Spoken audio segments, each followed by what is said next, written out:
Morning. সকাল সকাল পরীক্ষার রেজাল্ট বেরিয়ে গেছে।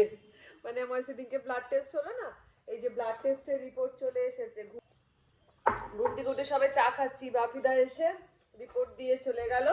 এমনি ক্রিয়েটিনিনের কোনো প্রবলেম নেই, আমার ওটা খুব ভয় লাগছে যেহেতু মায়ের কিডনির প্রবলেম আছে। হিমোগ্লোবিনও 10 রয়েছে, মোটামুটি সব ঠিকঠাকই আছে। কিছু কিছু জিনিস একটু একটু বেশি আছে যেগুলো টার্মস গুলো আমরা বুঝবো না, কিন্তু যেটা মেন প্রবলেম সেটা হচ্ছে ইয়েটা আইজিটা, যেটা থাকা উচিত হচ্ছে 160, সেইটা আমার আছে 1122। মানে ভাবো কতখানি বেশি। তো আমার এইসব হবে না তো কার হবে? 160-এর জায়গায় 1122 আছে। এই হচ্ছে রিপোর্ট। তো আজকে যাব হচ্ছে সিএমআরআই আবার ডাক্তারের দেখাতে। তো যাই হোক, আর আজকে তো বাড়িতে যজ্ঞ হচ্ছে, মানে বাপের বাড়িতে। সকালবেলা উঠে থেকে না আমি শুধু ওইগুলোই ভাবছি, ওখানে যজ্ঞ হচ্ছে, সকালবেলা সব বাচ্চারা যায়, হচ্ছে প্রায় 200-250 বাচ্চা গ্রামের আর কি, সব শাড়ি পরে সবাই মিলে যায় হচ্ছে জল সইতে। মায়েরা সব ব্যস্ত, পুরো গ্রাম খায়, পুরো ওই তোমার খিচুড়ি ভোগ রান্না হয়, সেইগুলোই মনে করছি সকাল থেকে। কিন্তু বেজে গেছে এখন সকাল 9টা 10, তাই আর ভেবে লাভ নেই, আমাকে 11:30টায় ডাক্তারের কাছে যেতে হবে। তো আগে মাছটা বার করে নিই। মাছটা, মাছওয়ালা বলেছিল জানো তো, যে মাছ নিয়ে গিয়ে মাছটাকে ধুয়ে রাখবেন না, যেমন দিচ্ছি তেমনই রেখে দেবেন, ওই মানে ওই যে লালা সমেত আর কি, তাহলে নাকি মাছটা ভালো থাকে। তো জানি না, এবার বলেছে বলে আমরা ধুয়ে রাখিনি, দেখা যাক। এই যে রয়েছে এখানে তোমার মাগুর মাছ, মাছটা জলে দেওয়া হয়ে গেছে, তো এটা ভিজুক, মানে এই বরফটা পুরো কেটে যাক। মুখার্জি বাবু ব্রেকফাস্ট করার জন্য ডিম সেদ্ধ করে দিয়ে গেছে। আর আমার সকালবেলা ডিউটি দেখো না, সকালবেলা ঘুম থেকে উঠবো, উঠে নিয়ে এই যে ফার্স্ট কাজ আমার এটা, মানে ভেপার নেওয়া আর কি, যেহেতু সাইনাস আছে ওই জন্য সকালবেলা যদি একটু ভেপারটা নিয়ে নিই না, তাহলে সারাটা দিনটা ফ্রেশ থাকতে পারি। আর সকালবেলা ঘুম থেকে উঠে যদি ভেপার না নিয়েছি, তাহলে চোখ থেকে জল পড়বে, মাথা যন্ত্রণা করবে, সারাটা দিন পুরো মাথা এরকম নাড়াতে পারবো না। খুব মারাত্মক পরিমাণে সাইনাস আছে, মানে রোগের ডিপো হয়ে গেছি গো। কি করছো? মাথায় কালার লাগিয়ে। ও মাথায় কালার লাগিয়েছে। এমনিতে কি অসহ্য লাগে, আমি তো এই সুযোগ হ্যাঁ রোজ ভাবি করবো করবো করবো, সাদা আমি দেখছি চুপ করে নিজের মনে বসে আছে। আমিও এই চা খেয়ে মাছটা জলে দিয়ে, চাটা যখন আমি খাই আমিও তাই, চা যখন খাই কিচ্ছু নড়বও না চড়বও না। কিছুটা আড্ডা দিয়ে চলে এসেছি, আর এইদিকে রান্না বসে গেছে। এই যে লেফট ওভার ফিশ, এইগুলো আর কি, মানে লেফট ওভার মাগুর মাছ, যে গাদার যে পিসগুলো সেগুলো সব শেষ হয়ে গেছে, এখন শুধু রয়েছে ল্যাজা মুড়োগুলো। যাই হোক, মাগুর মাছ তো মাগুর মাছ, এই ল্যাজা মুড়োও খেতে ভালো লাগবে। এই যে আলু কেটে রেখেছি, একদম আলু দিয়ে ডালনা করব। রনি তো হচ্ছে বুড়ি মানুষ, বুড়ি মানুষদের মতো খুচুর খুচুর রান্না খেতে ভালোবাসে, তো ওই জন্য একটুখানি রনি তো, দিদি তো যেহেতু ওখানে, রনি তো আমার কাছে খাচ্ছে। এই যে এই শিমগুলো দিয়ে একটুখানি কুচি কুচি করে কেটে শিম পোস্ত মতন করব। বাজছে 10টা, এই যে মেজদি ভাই চা খেতে খেতে আমাকে এন্টারটেইন করছে, গল্প করছে রান্না। আজকে আমাদের সন্ধ্যেবেলা বিশাল একটা মানে পার্টি পার্টি পার্টি, কিন্তু আমরা এখন 10টার সময় পার্টি। তো আচ্ছা সন্ধ্যেবেলা কিসের পার্টিটা বলো তো? বিশেষ আমার বন্ধু সঙ্গীতা ও ছেলের বিয়ে, তাই আমরা সবাই মিলে আইবুড়ো ভাত খাওয়ানো হবে।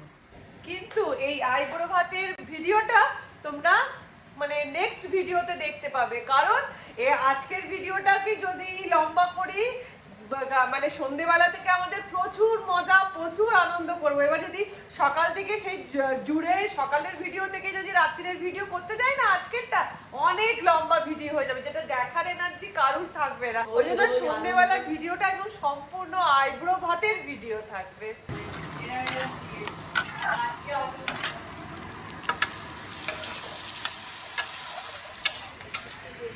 রান্না বান্না সেরে রান্নাঘর পরিষ্কার করে নিজে খেয়ে বাজছে এখন, খেয়ে বলতে একটুখানি বাটি করে গিয়ে খেয়ে নিলাম, বাজছে এখন 11টা।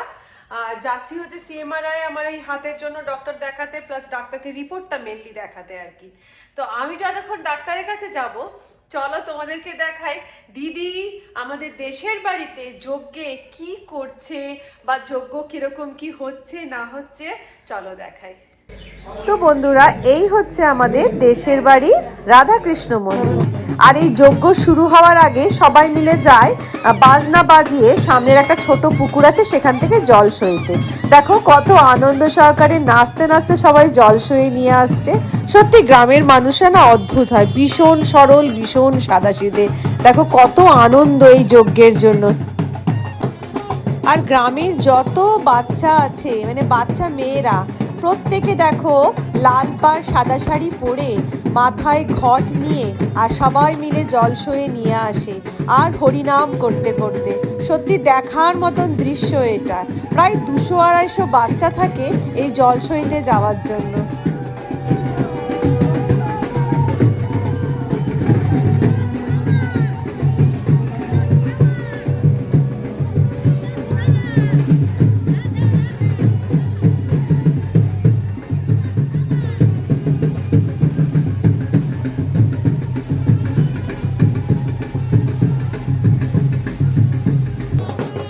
এখন সবাই জল সয়ে নিয়ে মন্দিরে চলে এসেছে। আর দেখো মা কেমন সবার পা ধুইয়ে দিচ্ছে, পা ধুয়ে নমস্কার করে নিল। আর এবারে এই সব যে মেয়েগুলো যারা জল সয়ে নিয়ে এসেছে, বাচ্চা বাচ্চা মেয়েগুলো, এবার তারা সবাই মিলে হরিনাম করতে করতে মন্দিরে প্রদক্ষিণ করে। আর আমাদের এই গ্রামের মানুষরা না এই যজ্ঞের দিনটার জন্য সবাই অপেক্ষায় থাকে। যেমন দুর্গাপুজোর অপেক্ষায় সবাই বসে থাকে, ঠিক সেই রকমই এই যজ্ঞের দিনটার জন্য অপেক্ষায় সবাই বসে থাকে। এবার প্রদক্ষিণ করা শেষ হয়ে গেছে। এবার প্রত্যেকে ওই ঘট যে মানে যে রাধাকৃষ্ণর যে মণ্ডপ আছে সেইখানে ওই ঘটগুলো সবাই রেখে দেয়। জল সয়ে নিয়ে এসে এবার দেখো যেসব বাচ্চাগুলো জল সয়ে নিয়ে এলো আর কি, তারা এবার সব বসেছে আমাদের দেশের বাড়িতে জল খাবার খেতে, মানে ব্রেকফাস্ট করতে, লুচি, আলু চচ্চড়ি আর বোঁদে। আর এদিকে যজ্ঞ স্টার্ট হয়ে গেছে। উদয়স্ত যজ্ঞ হয়, মানে সকাল থেকে একদম রাত্রিবেলা পূর্ণাহুতি পর্যন্ত।